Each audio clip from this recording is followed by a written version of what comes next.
కేంద్ర ప్రభుత్వం అవలంబిస్తున్నటువంటి కార్మిక ప్రజా రైతు వ్యతిరేక విధానాలను నిరసిస్తూ జాతీయ కార్మిక సంఘాల ఆధ్వర్యంలో జూలై 9న జరిగే సార్వత్రిక సమ్మెను జయప్రదం చేయడం కోసం ఈరోజు కోటగల్లి ఎన్ఆర్ భవన్లో నిజామాబాద్ జిల్లాలోని కార్మిక సంఘాల జేఏసీ సమావేశం జరిగింది. ఈ సందర్భంగా జూలై 9న సార్వత్రిక సమ్మెను జయప్రదం చేయడం కోసం కార్యాచరణని అనుకోవడం జరిగింది. ముఖ్యంగా నరేంద్ర మోడీ ప్రభుత్వం గత 11 ఏళ్లుగా కార్మిక వ్యతిరేక విధానాలను అవలంబిస్తూ కార్పొరేట్ అనుకూల విధానాలను చట్టాలను తీసుకొస్తా ఉన్నది.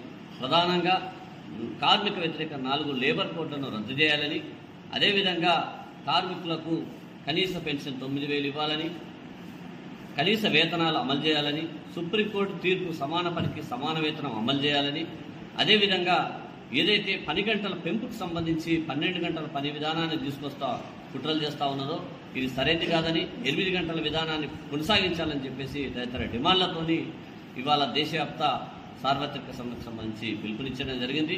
ఈ పిలుపును జయప్రదం చేయాలని చెప్పేసి జిల్లాలోని అన్ని రంగాల కార్మికులను ప్రజలను మేము కోరుతా ఉన్నాం.